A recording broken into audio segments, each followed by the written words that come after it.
Hello everyone. देखिए friends, इस video पढ़ेंगे क्लास के फिजिक्स और क्लास के फिजिक्स का चैप्टर नंबर फर्स्ट है। और देखिए इस चैप्टर का जो वेरी वेरी आईएमपी का डेरिवेशन वो आपको बताया जाएगा और ये है बोर्ड एग्जाम 2027 के लिए।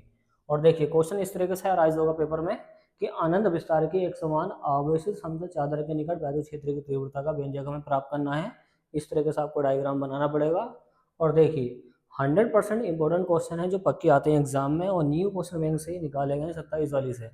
ओके देखिए, तो ये मास्टर बैच है, आपको ध्यान से इसको पढ़ के जाना है इस चैप्टर को और इस बैच को सही करके रट के जाना सारे जो डेरिवेशन है इसके। देखिए और ये 27 के लिए सारे क्या हैं डिजाइन किए गए हैं, बनाए गए हैं, क्वेश्चन निकाले गए हैं, यही आपको तैयार करके जाने। और ये 12th क्लास के चैप्टर नंबर फर्स्ट का डेरिवेशन है इलेक्ट्रिक चार्ज एंड फील्ड का। इस तरीके से आप देख सकते हैं, डायग्राम आपको बनाना है। अब देखिए इस तरीके से क्वेश्चन आएगा, क्या है कि अनंत विस्तार के एक समान आवेशित समतल चादर के निकट वैद्युत क्षेत्र की तीव्रता का व्यंजक हमें प्राप्त करना है। कैसे निकलेगा वो देखिए। इसमें क्या करना है आपको, एक अनंत क्या बनानी है, एक विस्तार की आवेशित समतल चादर बनानी है। ओके देखिए, तो आप इसको बना कर लिख भी सकते हैं। माना बी सी और डी जी एक क्या है, एक अनंत विस्तार की समतल चादर है। या फिर आप ये भी लिख सकते हैं ए बी सी डी लिख सकते हैं, ए बी सी डी। तो आप इसका ए बना सकते हैं, बी सी डी। तो ए बी सी डी क्या है, एक अनंत विस्तार की समतल चादर है जिस पर धनावेश एक समान रूप से वितरित है या फैला हुआ है। एक बार वो समझें। देखिए इसकी थ्योरी कैसा हो, इसको बनाकर लिख सकते हैं चित्र से, वो ध्यान से देखें। माना ए बी सी डी एक क्या है, समतल, एक समान आवेशित समतल चादर है। ओके इस तरीके से लिख सकते हैं, जिस पर एक समान आवेश प्लस क्यू एक समान रूप से क्या है, वितरित है, फैला हुआ है। फिर क्या लिख सकते हैं, फिर लिख सकते हैं इससे आर दूरी पर, मतलब क्या है, चादर से आर दूरी पर एक छोटा अवयव डीए है जिस पर हमें वैद्युत क्षेत्र की तीव्रता का व्यंजक हमें ज्ञात करना है। एक छोटा सा अवयव डीए यहाँ पर है, एक यहाँ पर है, तो दोनों पर हमें ज्ञात करना, दोनों बिंदुओं पर हमें ज्ञात करना। मान लो ये P है या फिर P1 है, ये P2 है, तो दोनों पे ऐड करके हमें ज्ञात करना है। तो इस तरीके से आप इसकी हिंदी लिख सकते हैं इसको बना के। और देखिए इसको ज्ञात करने के लिए इसका फॉर्मूला याद होना चाहिए वैद्युत फ्लक्स का। और वैद्युत फ्लक्स का फॉर्मूला क्या होता है वो सुने। देखिए वैद्युत फ्लक्स क्या होता है, वैद्युत फ्लक्स। और वैद्युत फ्लक्स का फॉर्मूला होता है आपका डी फाई ई बराबर E vector into D A vector, ये होता है। और जैसे वेक्टर का मार्क हटता है तो cos थीटा आ जाता है। अब हमें ज्ञात करना इस चादर पर, इस चादर पर कैसे निकालेंगे वो सुने ध्यान से। तुम लिखोगे चादर के संपूर्ण पृष्ठ से गुजरने वाला वैद्युत फ्लक्स। आप लिख सकते हैं चादर के, या फिर समतल चादर के, समतल चादर लिख दें अच्छा रहेगा वो। देखिए आप लिखेंगे समतल चादर के संपूर्ण पृष्ठ से गुजरने वाला वैद्युत फ्लक्स। अब टोटल वैद्युत फ्लक्स क्या होगा वो सुना ध्यान से। देखिए टोटल वैद्युत फ्लक्स होगा आपका डी फाई ई, ये होगा आपका डी फाई ई बराबर एक होगा इस वाले बिंदु पर क्या होगा, E vector into D A vector plus E vector into D A vector. एक इस वाले अवयव पर निकालेंगे, एक इस वाले अवयव पर निकालेंगे, ऐड कर देंगे, संपूर्ण का पता चल जाएगा। देखिए तो यहाँ पर हो गया आपका डी फाई ई बराबर E into D A cos theta. यहाँ पर ये हो जाएगा E into D A cos theta.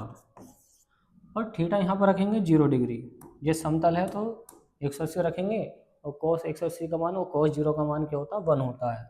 तो आप लिख सकते हैं चूंकि में कोस 0 डिग्री का मान क्या होता है 1, तो इसकी जगह 1 रखेंगे तो क्या आ जाएगा वो सुनिए ध्यान से। तो यहाँ पर आ जाएगा आपका, देखिए आ जाएगा डी फाई ई बराबर यहाँ से आ जाएगा आपका E into D A plus E into D A. अब क्या करेंगे, अब करेंगे इसका समाकलन। क्या करेंगे फ्रेंड्स, अब करेंगे समाकलन।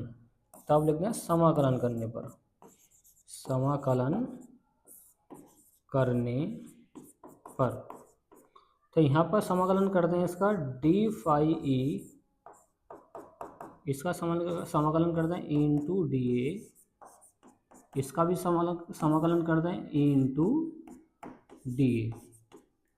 अब देखिए आपको बताया था समाकलन डी एक्स का जब एक्स होता है तो डी फाई का क्या हो जाएगा, फाई हो जाएगा। तो यहाँ पर आ जाएगा आपका फाई ई, यहाँ पर ई आ जाएगा बाहर को, अंदर बचेगा डी ए, ई आ जाएगा बाहर को और अंदर बचा डी ए। अब आगे सुने ध्यान से, आगे क्या करना है आपको, देखिए यहाँ से हमें मिल गया फाई ई, क्या मिल गया, फाई ई।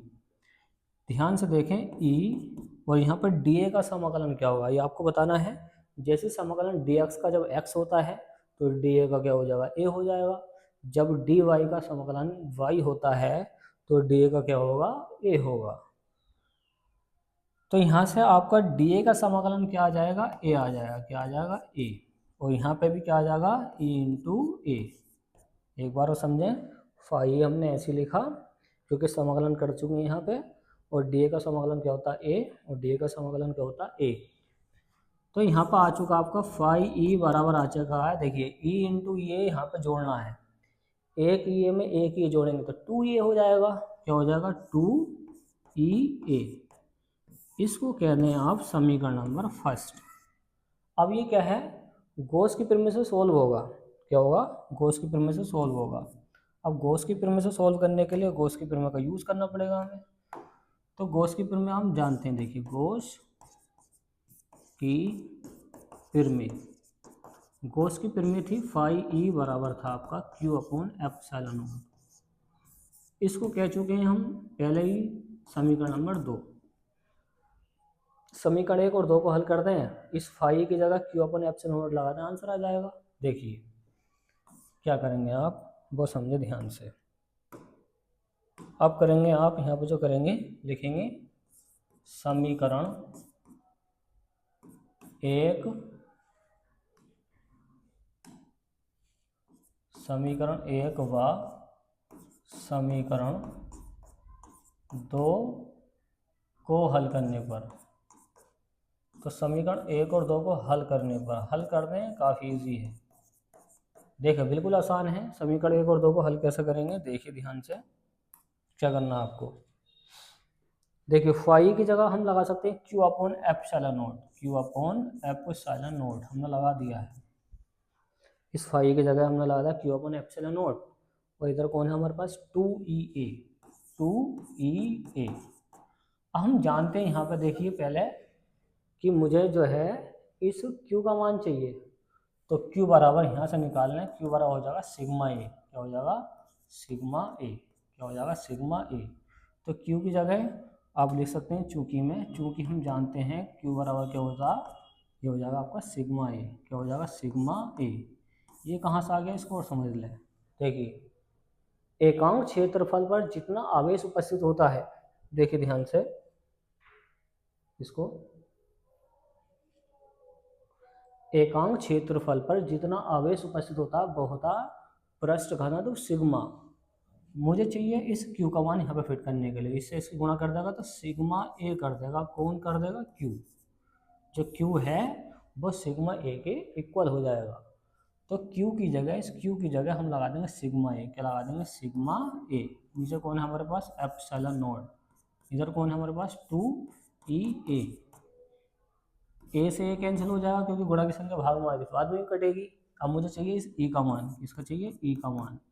अब जो ई है ये 2 भी कहीं जाएगा, गुणा की संख्या कहाँ आती है, भाग में आती है, नीचे को आती है, बटे में को आती है। तो ऊपर हमारे पास कौन बचा, सिग्मा, और नीचे हो जाएगा आपके पास two epsilon naught, two epsilon not.